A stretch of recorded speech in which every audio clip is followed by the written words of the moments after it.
Now we have discuss about Bohr's theory. Bohr's theory क्या होता है, फिर calculation of radius, energy and velocity हमने देख रखा है पिछले लेक्चर में। अब हम बात करेंगे ड्रॉबैक्स क्या था बोर्ड्स की थ्योरी का।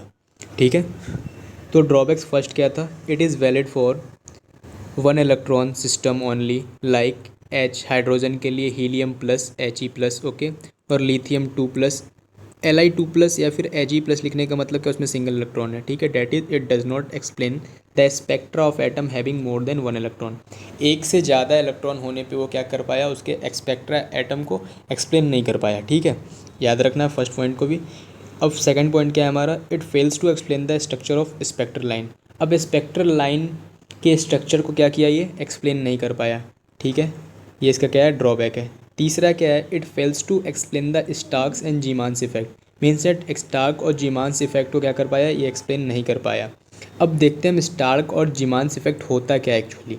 तो स्टार्क इफेक्ट क्या होता है, the splitting of spectral line into a group of final line under the influence of electric field is called Stark effect. Means that कि हमारा जो स्पेक्ट्रल लाइन है वो ग्रुप ऑफ फाइनल लाइन में क्या हो, स्प्लिट हो जाए, किसके इन्फ्लुएंस में, under the influence of electric field, तो उसको बोलेंगे स्टार्क। और वही स्प्लिटिंग जो होगा उसका इन्फ्लुएंस किसके अंडर में, मैग्नेटिक फील्ड के अंडर में होगा, उसको हम बोलेंगे क्या, जीमांस इफेक्ट। तो जैसे देखो, सपोज कलर को चेंज कर लेता हूँ। सपोज हमारा एक हमारा ये क्या है, एक लेवल है, एनर्जी लेवल N2 है। ठीक है, और एक हमारा एनर्जी लेवल N1 है। ठीक है, तो सपोज एक यहाँ पे क्या है हमारा, ये एक लाइन है।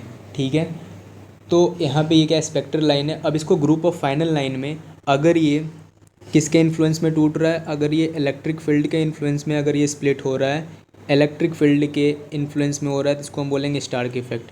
यही जो है हमारा ग्रुप ऑफ फाइनल लाइन में ये स्पेक्ट्रल लाइन हो, वो स्प्लिट करे किसके इन्फ्लुएंस में, अगर मैग्नेटिक फील्ड के इन्फ्लुएंस में होगा, उसको क्या हम बोलेंगे, उसको हम बोलेंगे जीमांस इफेक्ट।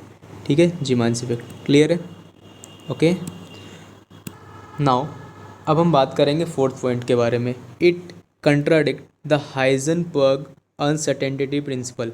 हाइजेनबर्ग अनसर्टेनिटी प्रिंसिपल को क्या करता है, कंट्राडिक्ट करता है। अब हाइजेनबर्ग अनसर्टेनिटी प्रिंसिपल क्या है, इसको हम आगे पढ़ेंगे। ठीक है, तब तक के लिए याद रखना है कि इसको कंट्राडिक्ट करता है, और डी ब्रोगली की थ्योरी को भी कंट्राडिक्ट करता है। डी ब्रोगली थ्योरी भी आगे हम देखेंगे। ठीक है, तो ये ड्रॉबैक था बोर्ड्स के थ्योरी का, तो इसको हमको चारों पॉइंट को, फिर पाँचों पॉइंट को ध्यान में रखना है। ठीक है जी। Now we will discuss about calculation of ionisation energy. अब आयोनाइजेशन एनर्जी का कैलकुलेशन के बारे में हम बात करेंगे। तो देखो, वी नो डैट, क्या जानते हैं हम कि डेली, डेल मतलब होता है चेंज। ठीक है, डेली इक्वल टू क्या होता है, हमने यहाँ लिख रखा है EN2। मीन्स डेट N2 क्या है, हमारा एक एनर्जी लेवल है, और यहाँ पे -EN1। ठीक है, अब देखो यहाँ पे N2 और N1 हमारा क्या है, एनर्जी लेवल या ऑर्बिट के नेम को इंडिकेट कर रहा है। ठीक है, तो अब डेली इक्वल टू हमारा क्या हो गया।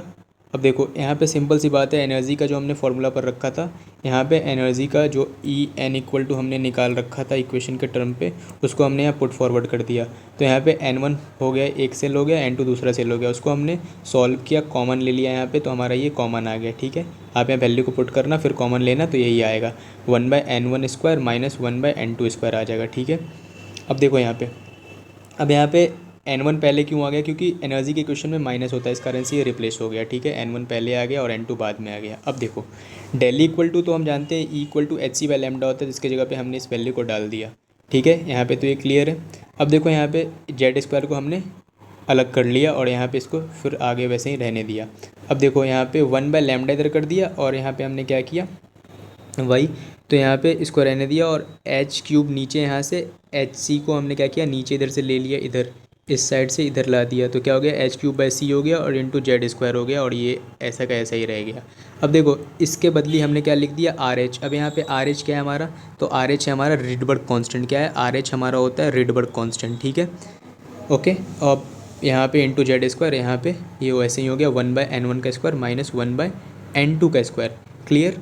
अब देखो यहाँ पे हमारा वेयर लैम्डा क्या है, हमारा वेवलेंथ ऑफ रेडिएशन है। लैम्डा क्या है, वेवलेंथ ऑफ रेडिएशन। तो अगर हमें निकालना होगा वेवलेंथ ऑफ रेडिएशन, तो हमें इस फॉर्मूला का यूज़ करना होगा। अब देखो, ड्यूरिंग इलेक्ट्रॉनिक ट्रांजिशन, कब, इलेक्ट्रॉनिक ट्रांजिशन के टाइम वेवलेंथ अगर तुम्हें निकालना हो, तो इस इक्वेशन का यूज करना है इस फॉर्मूला का, ठीक है। From N2 to N1, N2 cell है, दूसरा एक और सेल है, N1 से N2 में इलेक्ट्रॉनिक ट्रांजिशन हो रहा है, तो उस कंडीशन में वेवलेंथ निकालने के लिए फॉर्मूला है। अब देखो RH क्या है, रेडबर्ग कांस्टेंट है, जिसकी वैल्यू क्या होती है 109,678 सेंट/सेंटीमीटर होती है। अब एक चीज़ देखो यहाँ पे, इस चीज़ को पॉइंट्स इंपॉर्टेंट है, इसको ध्यान में रखना कि when n equal to N1 equal to 1 और N2 इक्वल टू 2 3 4 5 6 कुछ भी हो, dot dot dot is Lyman series को क्या बोलते हैं, लाइमन सीरीज बोलते हैं। और किस रीजन में होता है, वो अल्ट्रा वायलेट रीजन में होता है। तो अगर तुमसे पूछ लिया जाए कि लाइमन सीरीज क्या होता है, ठीक है, तो क्या क्या उसमें बोलना है, तो उसमें अपन को बोलना है क्या कि when the electronic transition is done from N1 equal to 1 to N2 equal to 2 3 4 कुछ भी हो, ठीक है, इज़ कॉल्ड लाइमन सीरीज। और किस रीजन में होता है, वो अल्ट्रा वायलेट रीजन में होता है, ठीक है जी। अब देखो आगे हम बात करेंगे सीरीज़ के बारे में, और भी हमारा सीरीज़ है, ठीक है। तो अब देखते हैं हम क्या, यहाँ पे जब N1 की वैल्यू 2 हो जाए, ठीक है, और N2 की वैल्यू 3 4 5 6 कुछ भी हो जाए, dot dot dot is called Balmer series को क्या बोलेंगे, बाल्मर सीरीज बोलेंगे। और किस रीजन में आता है, ये विजिबल रीजन में आता है, ठीक है। फिर N1 की वैल्यू जब 3 हो जाए, N2 की वैल्यू 4 5 6 कुछ भी हो जाए, dot dot dot is called Paschen series बोलते हैं। और किस रीजन में होता है, इंफ्रारेड में होता है।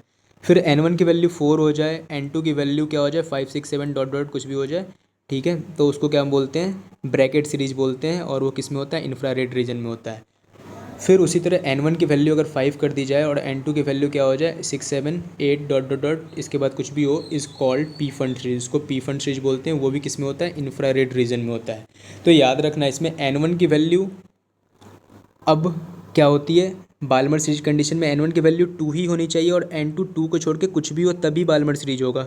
उसी तरह N1 की वैल्यू 3 होगा और N2 की वैल्यू 3 छोड़ के कुछ भी हो जाए, ठीक है, वो क्या हमारा हो जाएगा, पास्टियन सीरीज हो जाएगा। उसी तरह ब्रैकेट होगा और पी फंड होगा और लाइमन होगा, ठीक है, ओके। तो ये क्लियर है। तो ये इलेक्ट्रॉनिक ट्रांजिशन होगा अगर N1 इक्वल टू 2 हो जाए और N2 हमारा क्या हो जाए 3 4 5 6 कुछ भी हो जाए, तो वो क्या होता है, बाल्मर होता है, विजिबल रीजन में होता है। तो इसके रीजन को भी याद रखना है और सीरीज के नेम को भी याद रखना है, ठीक है जी। तो तब तक के लिए इतना ही, मिलते हैं नेक्स्ट वीडियो में।